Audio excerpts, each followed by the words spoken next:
नमस्कार दोस्तों, स्वागत है आप सभी का द मूवी मैनियाक में। तो आज हम जिस मूवी की बात करने जा रहे हैं वो एक मराठी मूवी है जिसका नाम है वाळवी। वाळवी की यानी इंसेक्ट्स। तो फिर शुरू करते हैं। पहले सीन में हस्बैंड अनिकेत खुद को गोली मार देता है और फिर उसे इस हालत में देखकर अवनी बहुत ही पैनिक हो जाती है और फिर नीचे बैठकर रो रही होती है। यह एक इल्यूजन वाला सीन होता है। अगले सीन में हम ये देखते हैं कि अनिकेत अपनी फियोंसी देविका के साथ अपनी वाइफ अवनी को मारने की प्लानिंग कर रहा होता है और फिर उन दोनों में थोड़ा सा डिस्कशन हो जाता है और फिर डिस्कशन के तुरंत बाद अनिकेत अपनी फियोंसी देविका को टाटा कहकर प्लान को इम्प्लीमेंट करने के लिए जाता है।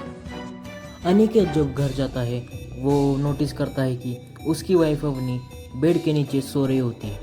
वो उसके पास चला जाता है और फिर शांति से बैठकर उसे गौर से देखने की कोशिश करता है। फिर उसे देखने के बाद वो उसे आवाज़ लगाता है। वो उठने को तैयार नहीं होती है। वो उसे फिर से उठाने की कोशिश करता है। वो उठने को तैयार ही नहीं होते।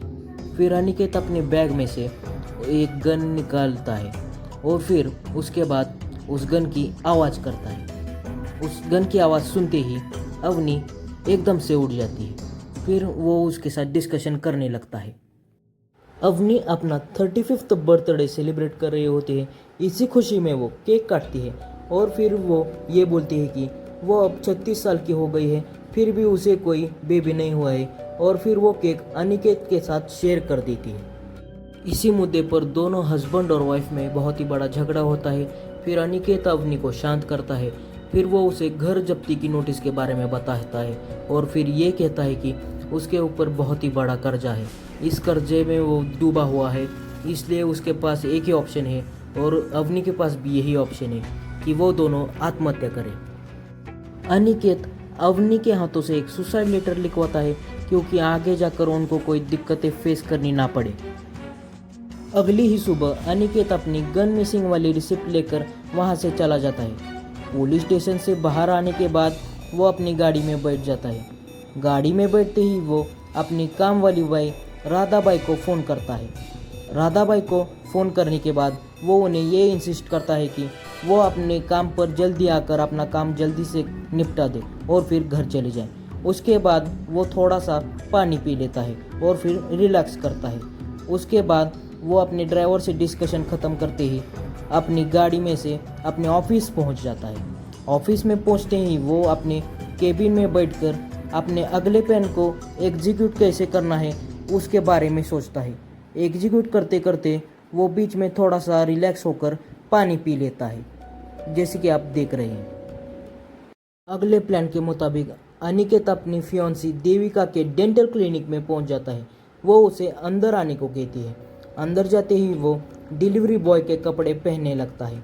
अनिकेत जब डिलीवरी बॉय के कपड़े पहनने लगता है वो थोड़ा सा अड़चन में आ जाता है और फिर उसकी फियोंसी देविका उसे मदद करने लगती है।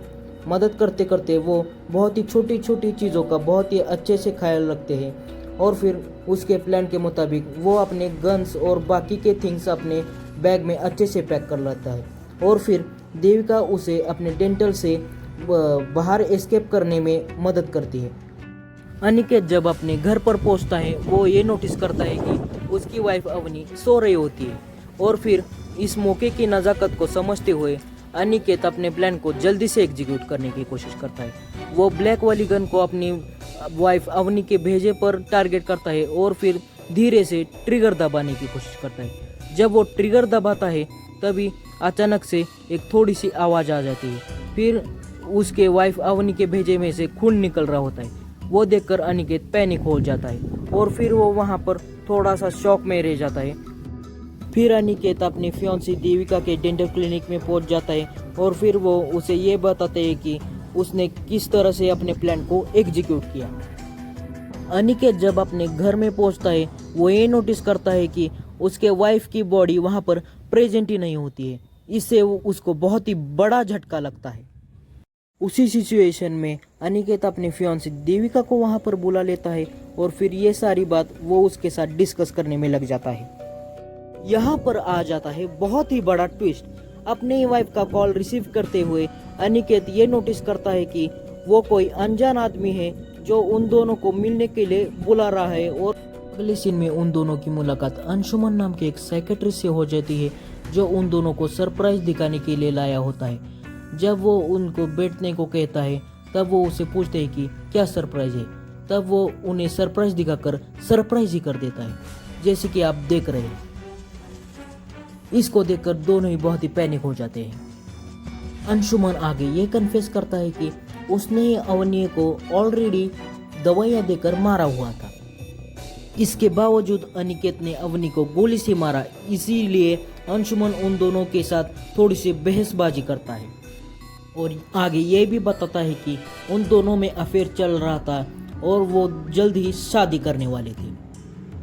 इसके बाद ये तीनों ये डिसाइड करते हैं कि इस बॉडी को कहाँ पर तो दफनाना पड़ेगा या फिर जलाना पड़ेगा। रास्ते में अचानक उनकी गाड़ी को एक पुलिस वाला रोक देता है। वो उन तीनों पर फ्लैश मारता है और उनके पास चला जाता है। वो अंशुमन को कांच नीचे करने के लिए कहता है और फिर वो उनसे पूछता है कि वो कहाँ जा रहे हैं।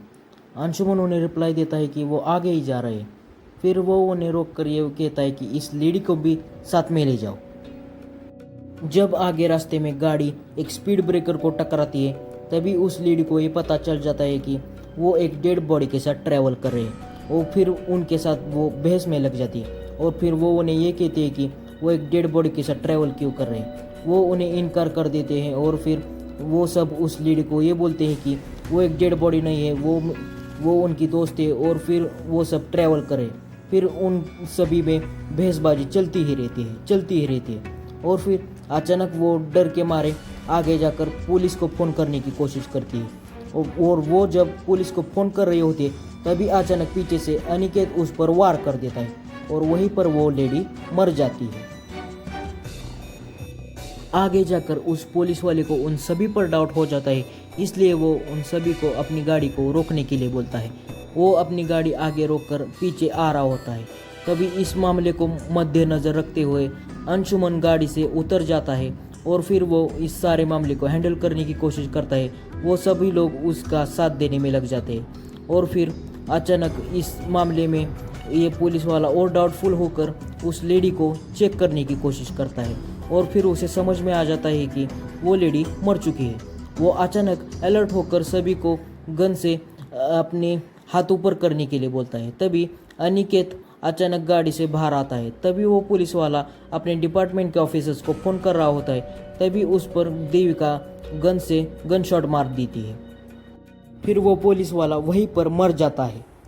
फिल्म के आखिर में क्लाइमैक्स वाला सीन आ जाता है, जहाँ पर ये तीनों लोग उन तीनों डेड बॉडीज़ को उस सोफे पर लेटाकर खुद नीचे बैठ जाते हैं और फिर उन तीनों को अचानक से बहुत ही बड़ा सरप्राइज मिलने वाला होता है, जैसे कि आप अभी इस स्क्रीन पर देखो।